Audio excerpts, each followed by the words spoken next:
Hey now, and welcome to the City Off Campus with your two favorite hosts, Sammy Sommerfeld and Jack McFarland.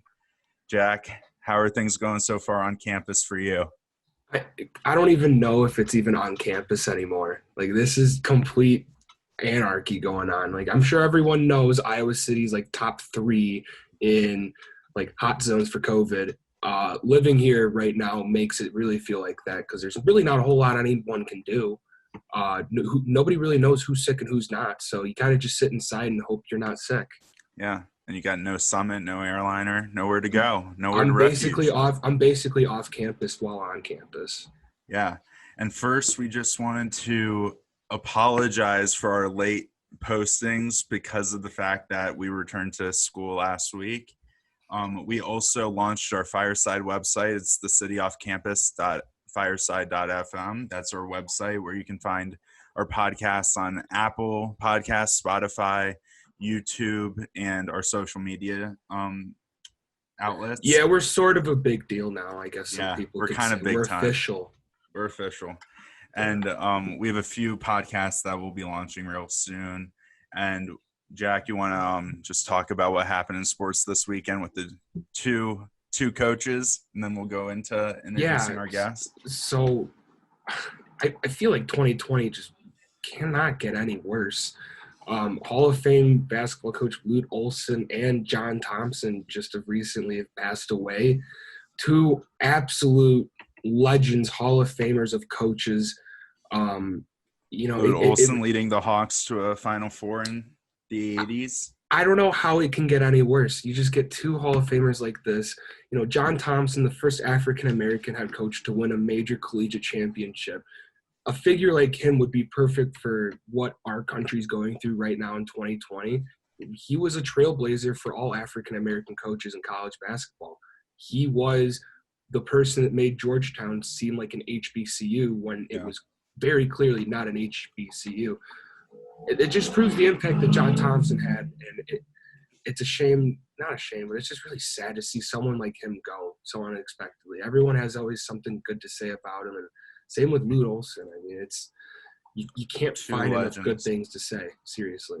And now to introduce our guest, we've got Devyn Greer on the podcast. She's a future Iowa Hawkeye softball player from the OC. And Thank the you for first, having me. yes, and our first guest for our Fresh-Faced Hawks segments. How's everything going, Devyn? It's going pretty good. It's really great to be here, so thanks for having me on here. I'm just hanging out right now. I just got back from the beach not too long ago, so definitely soaking up like the 85-degree weather right now. There you go. That's how you have to do it. So if you want to tell our listeners who you are, what's your story, how you committed to Iowa to start. Okay, well, anyways, like Sammy said, I'm Devyn Greer. I'm from Huntington Beach, California, so good California girl coming for you. I visited the University of Iowa the weekend of November 15th through the 17th, I believe, and then I committed the 16th. I had a great time on campus, and it was such a homey feeling, and the coaches are great. I've known the coaches for like 3+ years by now, so seeing them again was a great experience. And then obviously I knew the first 30 minutes on campus, that's where I wanted to go. So That's awesome. What was the first thing you noticed while in your first 30 minutes on campus? One was the snow. It was snowing, and there was snow on the ground, and I've never been on snow because we went to a family trip in Utah one time, and I got altitude sickness. So I was literally sitting in my hotel room the whole entire weekend. So seeing snow for the first time was a really big deal to me. And obviously how much of a crazy college town Iowa City was insane. Everyone was wearing their yellow and black, and it was just totally cool. Definitely different from California and everything. So growing up, what colleges in California did you grow up just being a fan of their athletics? Who was someone, or what programs did you just look to and said, those are cool, but obviously it's changed? Yeah, I definitely grew up as a USC fan. My dad played golf there for a little bit before he turned pro. So definitely go Trojans. Definitely still support them, not as much as Iowa, but they'll always be a hometown fuel for me. We beat them this year in football. Yeah, I was I gonna ask how know. that bowl game went. I was rooting for that one. I did make money off of that game. I had a bet with my dad. I did win money. I did win money on that game. So that was great. So, talking to you before today, you kind of shared a little bit with me about your recruitment journey and kind of decommitting from a few schools and kind of looking around and Iowa finally you landed on. But how did that process go about? Where did you commit first? What kind of happened? What led to you changing your mind? Kind of walk us through that. Yeah, so I committed to North Carolina State my freshman year. Obviously, I was very young, and there was the new recruiting rule going into play you can't have contact with college coaches until your junior year. So I definitely felt a little bit of pressure going on with that because I didn't want to go into almost a 2-year gap with not knowing where I'm going to go to school. And North Carolina State gave me a lot of opportunities there, and I was really excited to go there. And then unfortunately I had a coaching change, and I had to start recruiting back all over again, which is not fun. It's not a fun process. It's very stressful, and it's hard to trust that you're going to end up where you're supposed to end up, because there's a lot of nights where you lay in bed and you're like, nothing's going to happen for me. But I went to Florida tournament, and Coach G and Coach Prater were there at my game, and I ended up throwing a no-hitter that game, and they were going back and forth to my coaches, and they were like, we want her on campus. And so I ended up flying out there 2 weeks after, and I committed when I was up there, and I've never not wanted to go there. Yeah. So before the Iowa commitment, where did you have other offers from? Yeah, so Where I else were you considering? I went on an official visit to Grand Canyon that weekend before, and I was looking at them. I was looking at Oregon State a little bit. Usually just kind of those 3 schools. I kind of kept it, my recruiting was very small. So when I got the call from Iowa and I was going back and forth with them, I was so incredibly happy just to hear from the coaches again. Because obviously, I told Sammy, when I was in 8th grade, Coach G was the very first coach to offer me my first scholarship. So it's kind of a cool, she's my first scholarship offer when she was at University of Central Florida.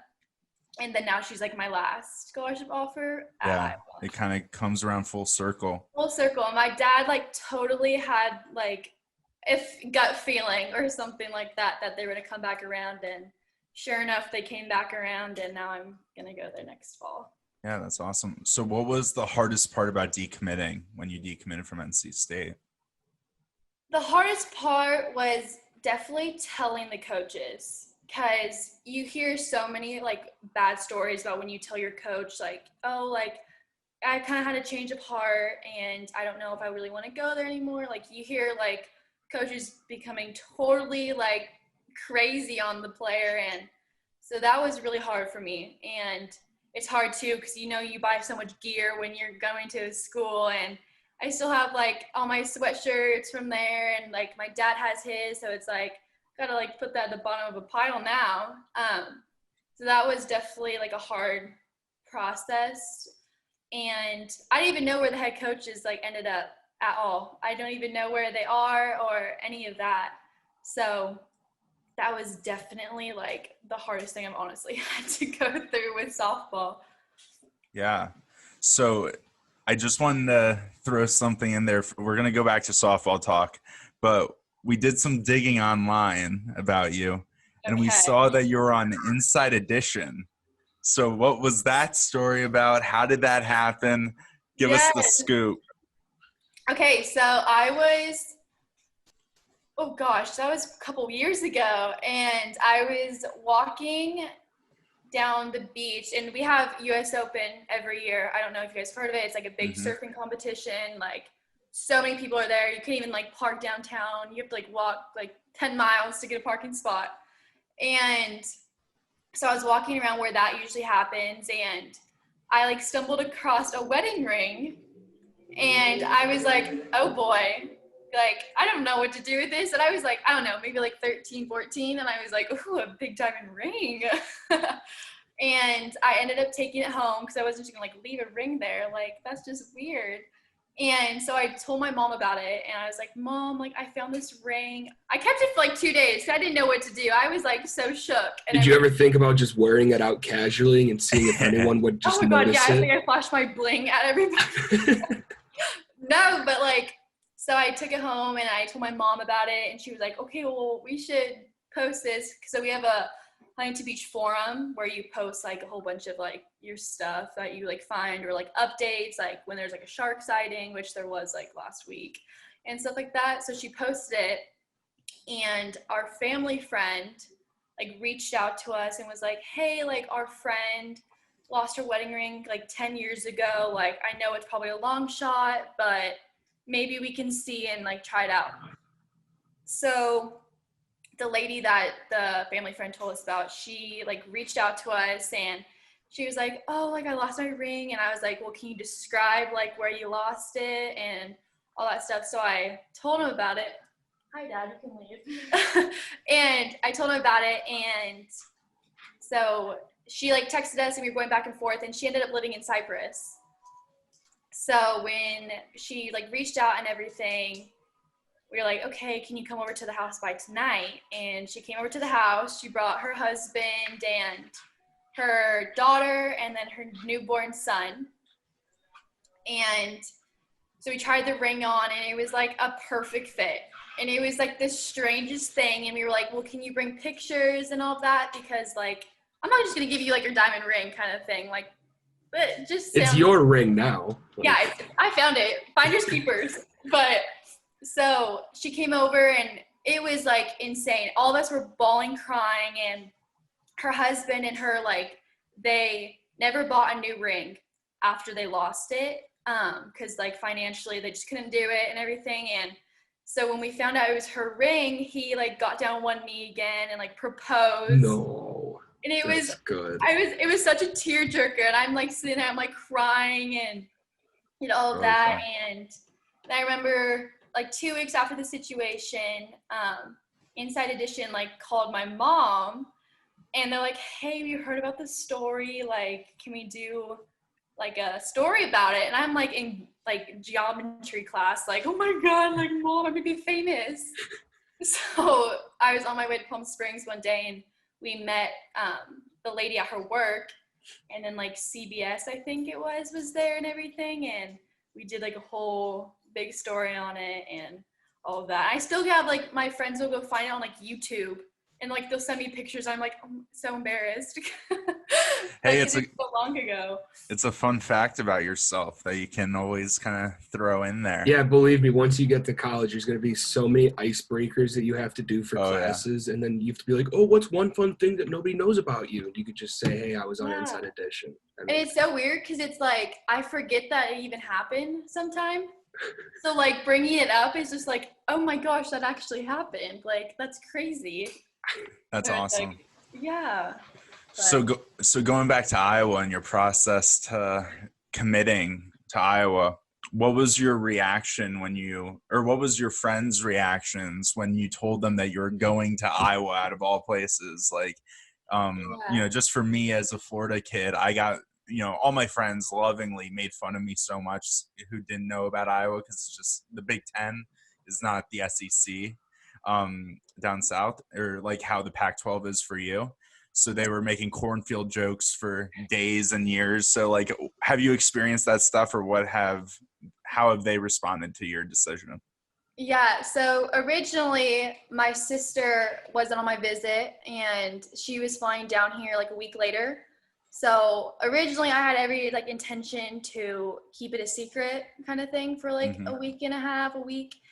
And my dad was the one who's like, you're keeping it a secret. You're keeping it a secret. And then I was like, no, I can't keep this a secret. Like, it's so great to know where I'm going. So I ended up posting it, and I FaceTimed her before I posted like on Instagram and all that. And we were on FaceTime, and I was like, well, I know where I'm going. And she's like, okay, like, where are you going? And I was like, made her guess and all that stuff. And I just like took my sweatshirt off and I had my shirt on. And she was like, oh my gosh, that's so exciting. And so that was great. And conveniently enough, my best friend, her mom went there, and her grandpa was a professor there, and they have like a cancer research foundation over there at the Iowa hospital. So that was nice because obviously it's like a piece of California into Iowa. Like it just worked out crazy. So I'm like making her apply to Iowa, and hopefully she goes there. But everyone's been super cool, and there's not many kids at my school who are committed. There's about 4 or 5 of us in my graduation class, and they're staying more California area besides one kid. He's going to Notre Dame. So I've definitely had plenty of the cornfield jokes from my dad, and my dad definitely is the big teaser, him and my uncle. And then obviously my uncle Travis, he grew up as a Michigan fan. Ooh. So there's a little blood going on there. And then his wife, her best friend's family are big Nebraska family. So definitely Big Ten, like Big Ten got it around you. on. So when Hold on, Sam, I got a question. Was there a drive for you to leave like California and go somewhere else? Like, was it South, Midwest, East, or did it really not matter? You just wanted to get out of California? Honestly, didn't matter where. I just wanted to be out of California. Yeah. I think for a lot of California kids, once you've lived your whole life, or like you just want to go experience something different. So I grew up going to Lake Havasu in Arizona. So I've had Arizona and all of that, but I think Midwest towards the South, like I looked through a lot of schools over there just because I wanted to go experience like a different side to the country for 4 years. And I can always come back to California kind of thing. And my parents, they're talking about moving when I'm in college. I'm like not letting them because I want my coming home to be California still. But I didn't really care. I wanted to keep my options as open as possible to kind of see where I would find a good fit. So then I found Iowa and couldn't be happier. Yeah. So talking about Iowa for a minute, what do you look forward to, and what's your reaction, or how do you feel about the meals you've had in Iowa so far? What's your food review? Oh my gosh. Okay. I remember this one restaurant. It's called Wig and Pen. Like the pizza place is like right by campus, I'm pretty sure. We went there. God, Sam, we stink. I don't even know where that is. It's near the intramural fields. I know what she's talking about. I don't. Yes. Dude, I'm bad. So we went to Wig and Pen, and then crazy enough, my dad's one of his really good buddies, his friend owns a Wig and Pen. So when we went there, I was like dying and drooling over the pizza because it's so good.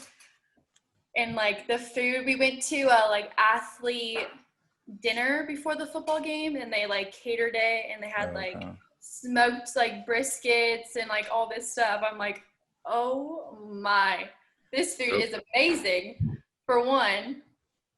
And then I'm super excited about Iowa though, because like the opportunities I'm going to get there, and like I said earlier, it's a college town, so a lot of fans at every game. They're all bleeding like black and gold, and I'm excited, like super excited to see people in the stands watching softball games. And I think softball's grown a lot more recently, and it's becoming a lot popular than it was. So super excited to see like the growth in the softball community, and it gets bigger and bigger. Yeah. So kind of going to softball and kind of backtracking now from college to, high school to, whenever you started playing, how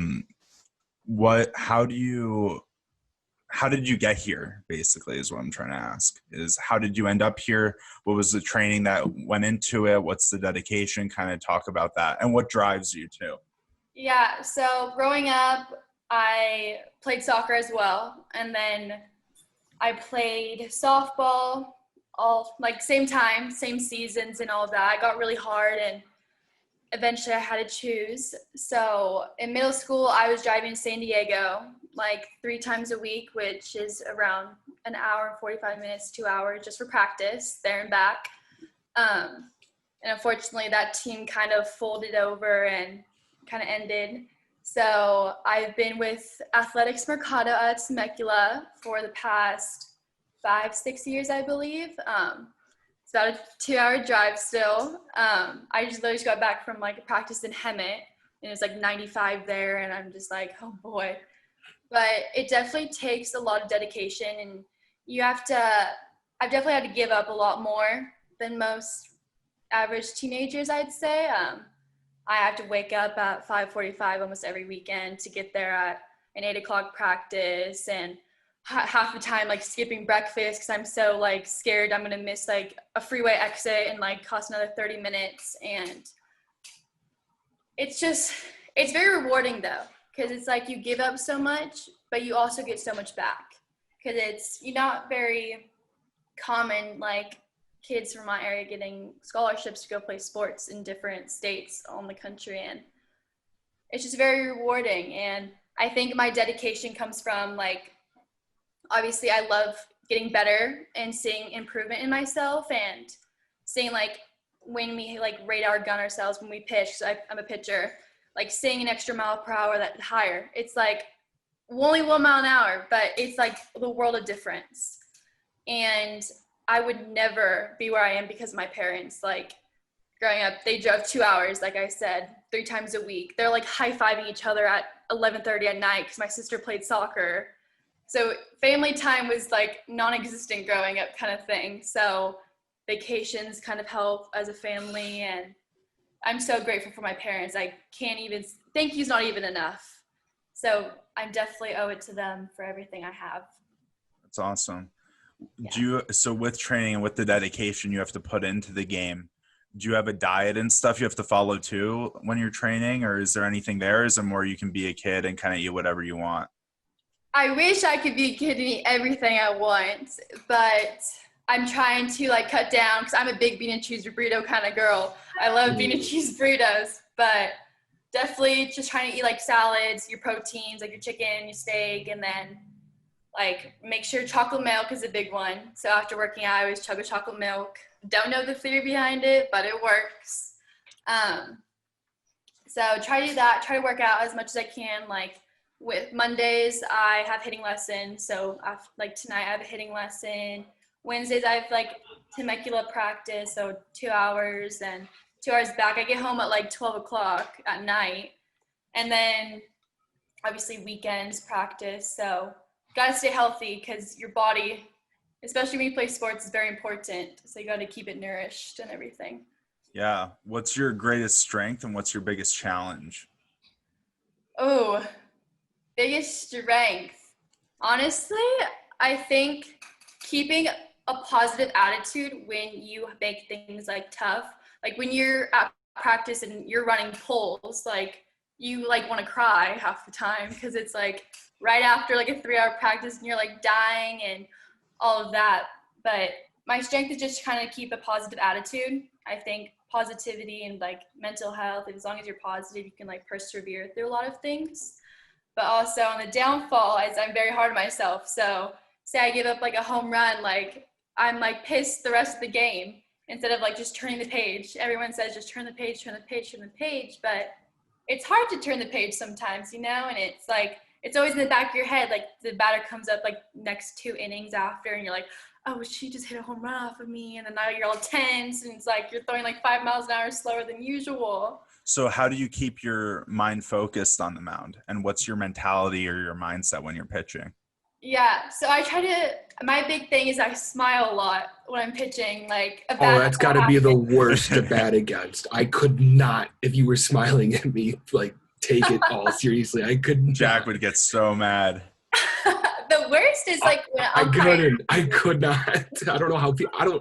I'm curious to hear how. I don't know how people can just smile and have that face in that just intense mode. I could not do it. Yeah, but like when an umpire gives you a really bad pitch call, like a borderline pitch where it's like that could be like the game ender, but it's like a ball and he walks the girl, and it's just like as much as you want to go like scream almost at the umpire, it's like you can't, because you know if you do something, like umpires love to like mess with pitchers, and like then it gets the coaches going and it's like a big fight. I'm like, oh no.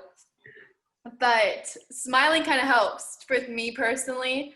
I like to laugh a lot too when I get the bad calls, which is really bad because I try not to show my emotions as much as a pitcher. But whenever I get that, I lean like towards smiling a lot, which is kind of scary. But it seemed to work for me for a long time now, so I'm gonna try to stick with it. Yeah. So I want to go ahead, back to the no hitter that you threw. So you kind of referenced it so nonchalantly. Like, have you done something like that before? Just throwing a no hitter? Yes, actually, How but I was many? very young.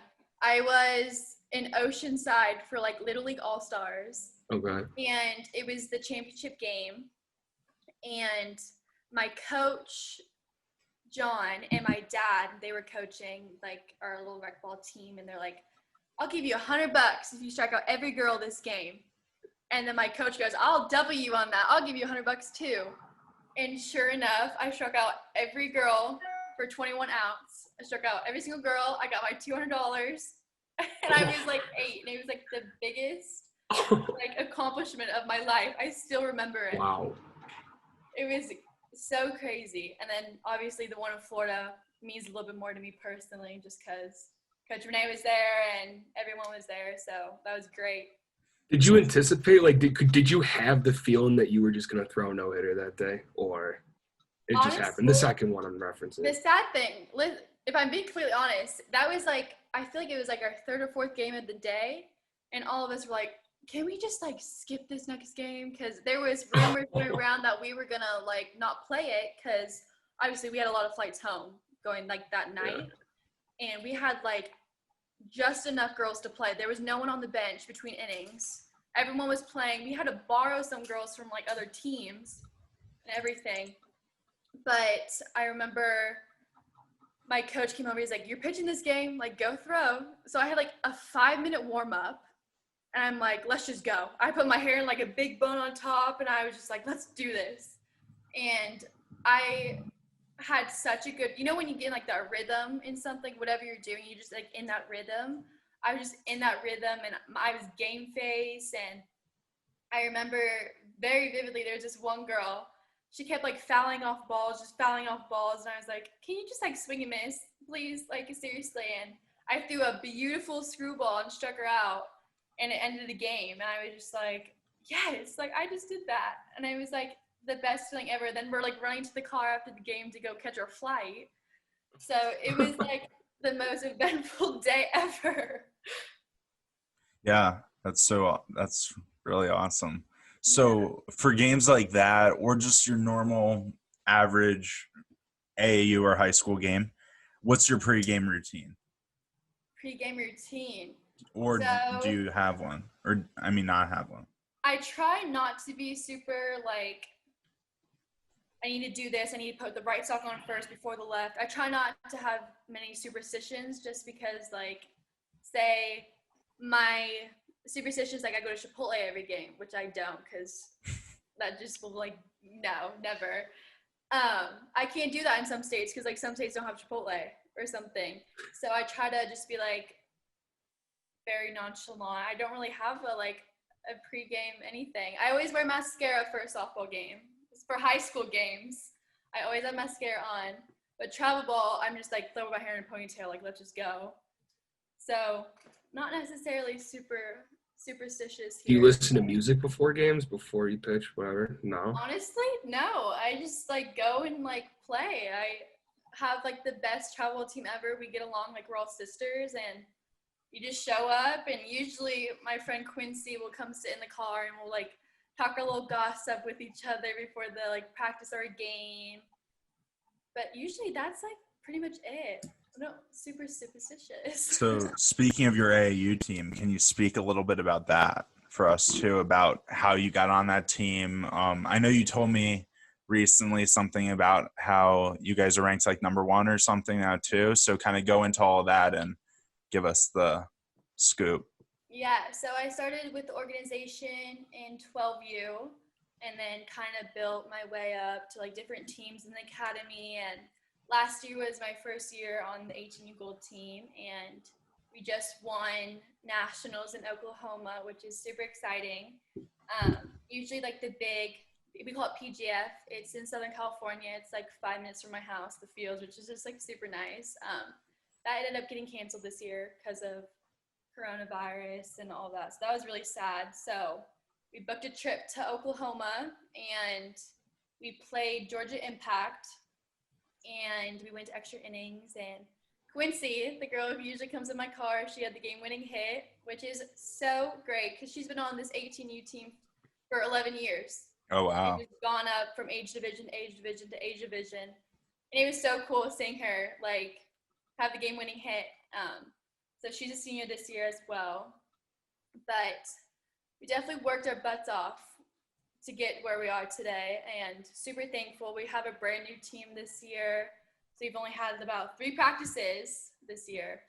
So we're going to see how this year goes. I'm very, very, very excited for this year because we have so many commits from Pac-12, SEC, Big Ten.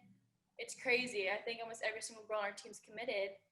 So Wow. That's just great to have so many people, because we all want the same goal. We all want to go win the national championship in college. We want to go to Oklahoma City. We want to experience the craziness there, and I think we all have the same goal. So that helps a lot with the team and then the mindset going into everything. Yeah. So do you guys challenge each other on the practice field? Yes. What's the competitive energy like? You will never not feel competition. Our coaches, they pride themselves in the competition, and we have practices every weekend and everything, and there's 4 shortstops, there's 3 second basemen, there's 3 catchers, there's 5 pitchers on my team. So we're stacked almost in every position. So you just feed off of the energy there, and our coaches are very hard on us, but their goal is for all of us to start freshman year. We want to go in there and we want to be the starting pitcher when we're in a tough super regional or anything like that. We want to be the ones who are pitching that game. So it's just great because we all love each other and enough to push each other, but you also got to know your boundaries a little bit, where it's you want to be that starting position, so you need to work just as hard, if not harder, as the girl next to you.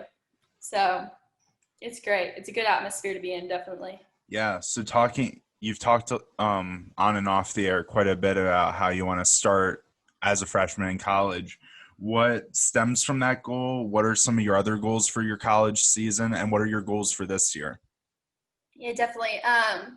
Definitely goals for Iowa. I have a very strong goal. I want to be first team All-American my freshman year. I think that's what a lot of people want to be when they go into college sports. And big goal. It's definitely doable. If you put your mind to a lot of things, you can definitely do it. I have a bet with my mom and dad that I'm going to be a first team All-American this year, or when I go to Iowa. Definitely same goal this year for travel ball, to go win a national championship again. So we can 2P for me as on my team, as long as I've been on the team for the second year. As the vet? That's the goal. As a vet, if we're going to try to win again. And definitely win the Women's College World Series at Iowa. That would be a great accomplishment, especially freshman year. I think we have a lot of the recruits to do it, especially in my class and in the 2020 class, and definitely girls who are at the school already. I think if we work hard enough, we can definitely get there. What are your conversations like with current Iowa commits or current freshmen, I should say, that are going to be kind of your teammates your entire tenure? Yeah, so I talked to a girl, her name's Sammy. She's a freshman at Iowa. I talk to her all the time, conveniently enough. She actually, sadly, she has coronavirus right now, so she's all huddled up in a hotel room, sadly. I just sent her a little package from Huntington, actually, not too long ago. She just got it on Friday. And she's super excited. She just informed me, though, that apparently there's no sports for 2 weeks there because the coronavirus cases are so bad. I already have my roommate all picked out. Her name's Madeline. She's from Illinois. She's literally me. We're both crazy.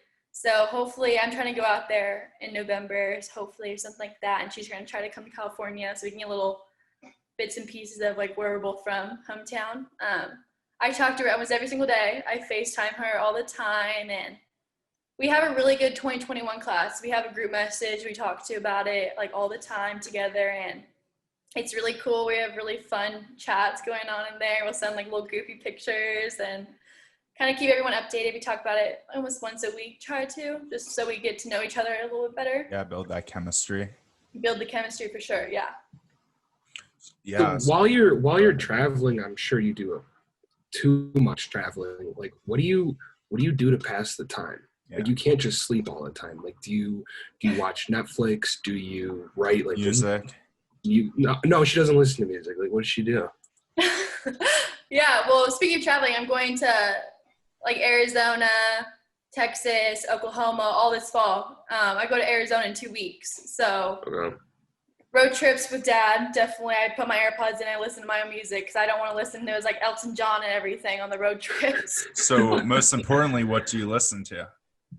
Oh, well, coming from Southern California, I get judged for this a lot. I love country music. I love country music. Wow. So I listen to a lot of country music here, and my whole family does, surprisingly, and listen to a little bit of R&B music. And sad enough, I watch a lot of TikTok because TikTok passes time pretty quickly, not gonna lie.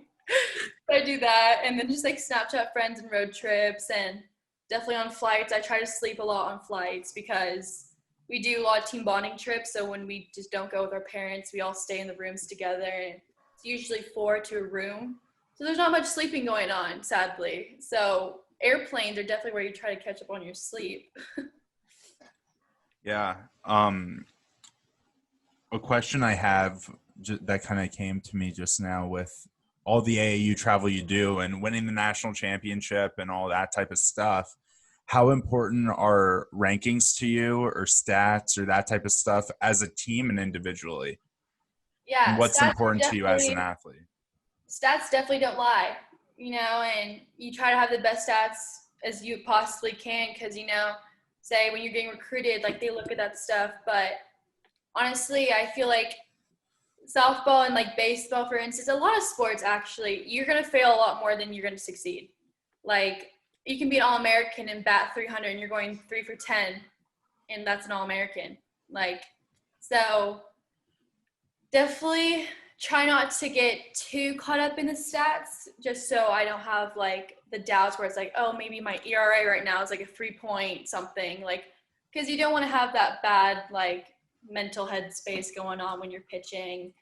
But as a team, we try to have the best stats ever because it's like we have the bullseye on our backs constantly. We're walking to the field and it's like, oh my gosh, there's Athletics Mercado, like there's Dave Mercado, there's Mark Smith, like faces of our organization. So we have to definitely work a little bit harder than most places. And for us, when the coronavirus started, we weren't able to practice for about 2.5 months. So we were behind the 8 ball where like teams in Texas, they're playing games and we weren't practicing for 2 months. And then we started getting more like, okay, we need to start practicing. We're going to wear masks. There's going to be like 6 of us at a time and we're going to switch. And that's how we kind of did it. So we actually had a lot of ways longer to go than most teams, I would say, just because the coronavirus kind of put a stop to a lot of things in California, at least. Yeah. So as a senior now and kind of being committed and kind of being on everybody's radar, do you kind of ever check yourself in rankings or stats or any of that type of stuff to see where you rank up against peers, or do you try to avoid that stuff? Kind of how do you go about all that type of stuff when it comes to your personal accolades and standings? So there's a website called Flow Softball. I'm sure you've heard of it. They do rankings every year.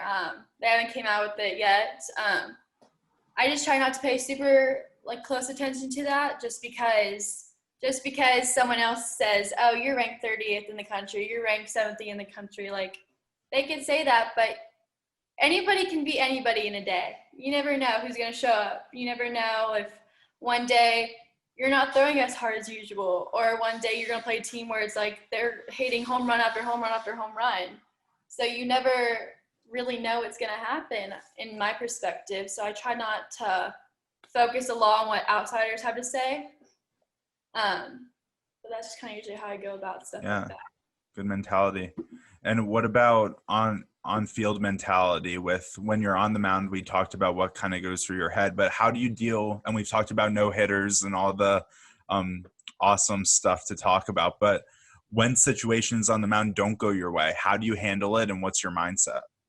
Yeah, so sadly, Colorado a couple years ago, we were playing another Georgia Impact team conveniently, and I had so many colleges there to watch me, and it was like SEC schools, and I was really hot on their list, and I gave up 4 home runs back to back. Oof. And I'm just sitting on the mound like, can someone just pull me out of here right now? Like, it's like you're almost embarrassed. You see all the college coaches walking away, and you're like, oh, well, there goes that. Like, I'm never going to hear from them again. But it's hard, like I said, to turn the page sometimes. Like, it doesn't help when it's just in the back of your mind when you're, like, going in to pitch the next game. You're like, well, I just gave it 4 home runs back to back. Like, it's hard sometimes, but I think definitely talking with my dad definitely helps, obviously, because he was a professional athlete. So talking with him kind of helps, and I just try not to beat myself up too much about it because it's a game. You're supposed to have fun. Some days it's not fun. Some days it is fun, and you can't beat yourself up about it because we obviously chose a sport for a reason. You're still playing it after 12 years for a reason. Does it ever feel like work? Yes, it does sometimes. Definitely. It's hard sometimes when you see like your friends' Snapchat stories and they're all like out at the beach or they're out like a little girls' vacation and all that stuff. And I'm driving home from Hemet. And for people who live in California, you never want to be in Hemet. Hemet is like gross desert. Like, it's just, no, it's gross. And that's definitely been a hard thing when I was growing up. I'm kind of gotten over the thing, like, oh, I want to go to the sleepover tonight and like all of that, because a lot of people who are doing that, they don't have scholarship offers. And I put myself in a position where I'm fortunate enough to have a scholarship and I'm going to college, but you have to give some to get some. So. Jack, if you have a question, I've been firing them off, so I'll let you. No, the one I love asking this question of people is like, what you talked a lot about stats, and obviously the stats do not lie, but what's one thing that doesn't show up on the stat sheet that you'd say you bring to the table? Ooh. Definitely. I think kind of cliche, but stats don't ever look into the hard work you're putting into stuff. When it's like, and being a teammate, when you're struggling and you're like ERA and you're like getting home run after home run and your ERA is super up, it's like you need to also look at it as like when there's another pitcher going in, like you need to be just as supportive to them as much as you're going to like support yourself mentally kind of thing. And for me, I try to be the best teammate as I possibly can be, because if they're having a bad day, you can relate. You can relate to anybody who's going 0-for-10 when they're hitting, or they just got home run after home run hit off of them.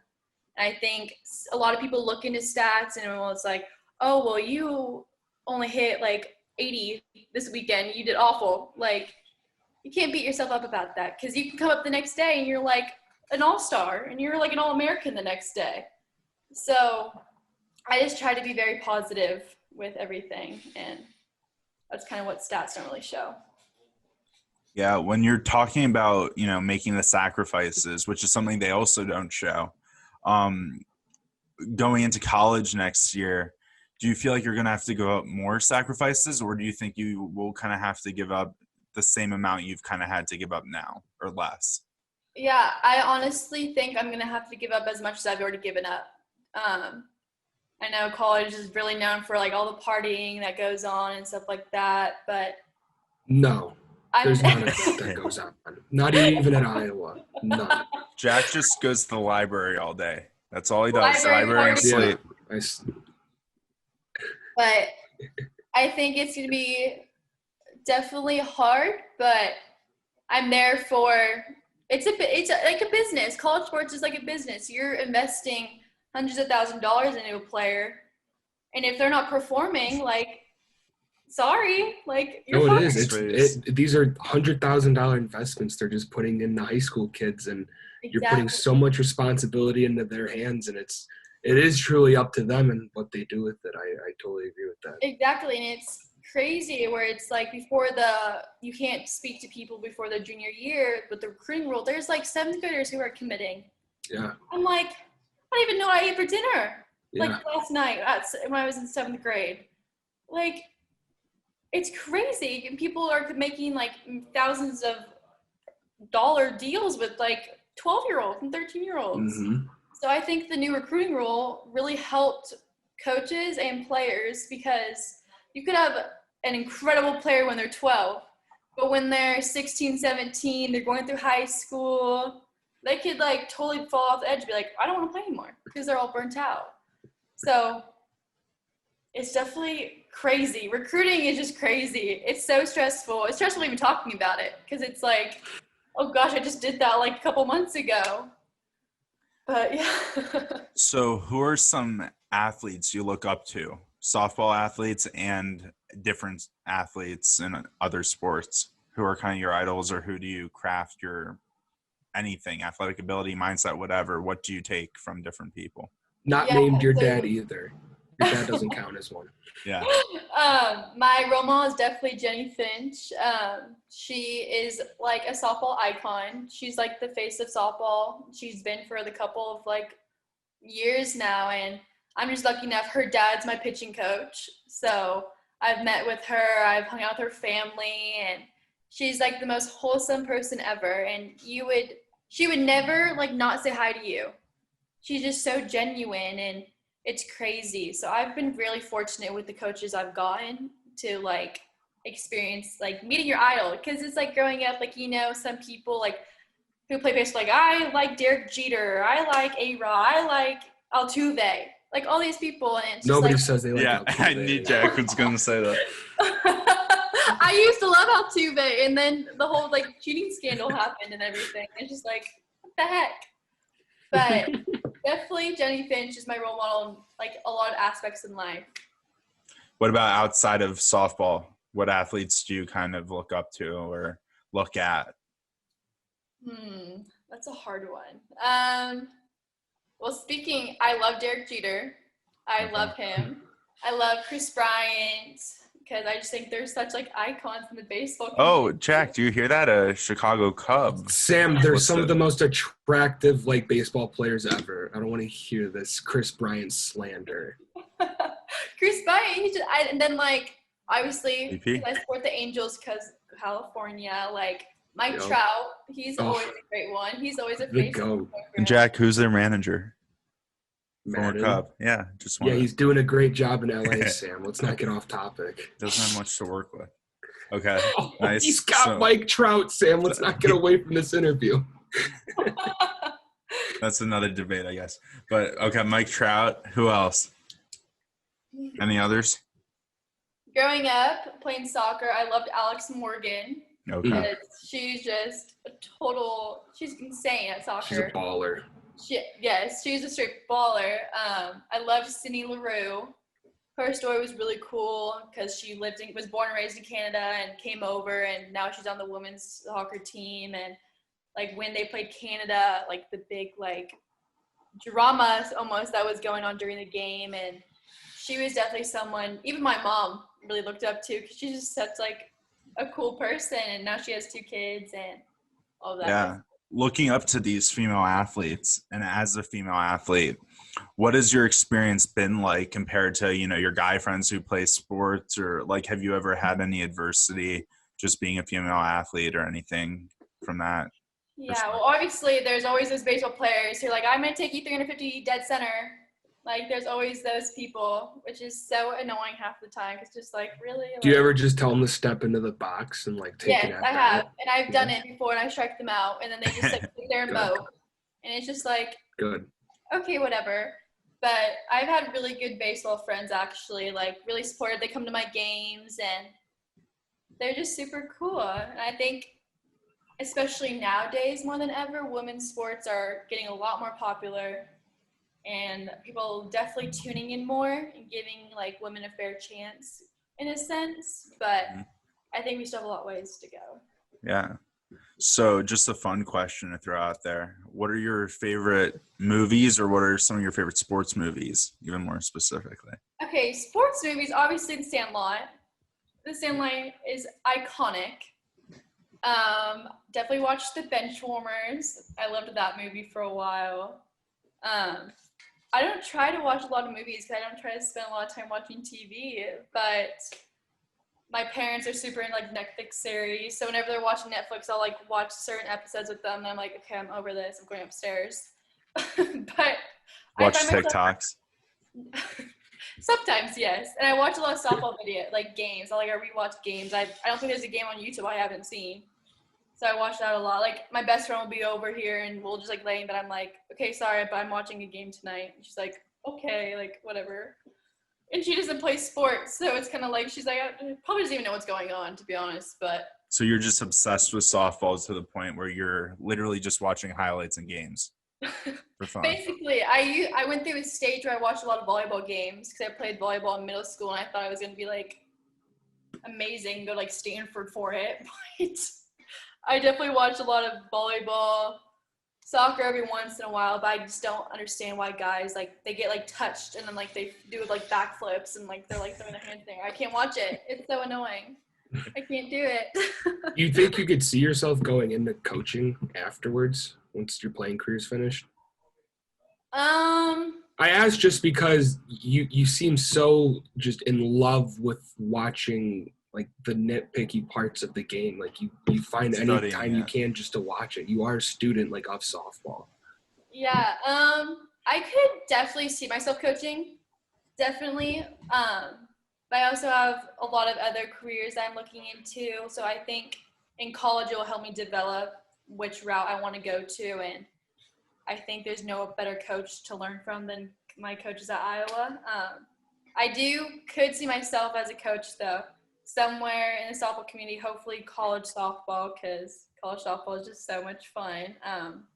But we'll definitely see what happens when I get to Iowa, and we'll figure everything out. What's your favorite sports memory outside of softball? It could be you played it or you watched it. What's your favorite thing you can call back on? Okay, well, back to soccer. My favorite sports memory probably of all time is I had a corner kick, and I was like maybe 9 years old, and I bent it in, and I scored off of a corner kick. Oh, no. Twice in the same game. Oh, no. Was it the same goalie? Yeah, I think it was. Oh, no. But that was probably my favorite sports memory besides anything softball, honestly. Or watching. That's pretty awesome. My sister, she played soccer for all of her life, basically, and they won nationals for soccer. So that was really cool to watch because obviously I'm so proud of my sister and all of her accomplishments and like life and everything. So watching her like win a big tournament like that, like just gave me more of a drive to be like, I'm going to win more. I'm going to do more than you. So definitely having her growing up, there was definitely like always an competitive pride check going on in the house, and definitely never went easy on each other growing up. So she was really good to have as an older sister. That's awesome. So the two final Hawkeye related questions I have for you, and this is kind of more going into your college career later this year, is what are you excited for about Iowa from an academic standpoint? Like, what are you interested in studying? What stands out to you there?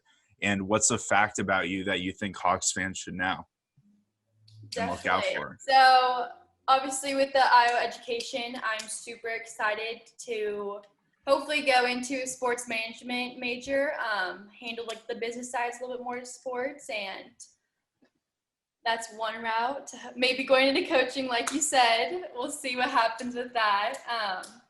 Or doing a business major, going in. And for a fun fact Hawkeye fans should know is obviously they're going to have to watch out for this Cali girl coming to Iowa because they're not going to know what they're getting yet.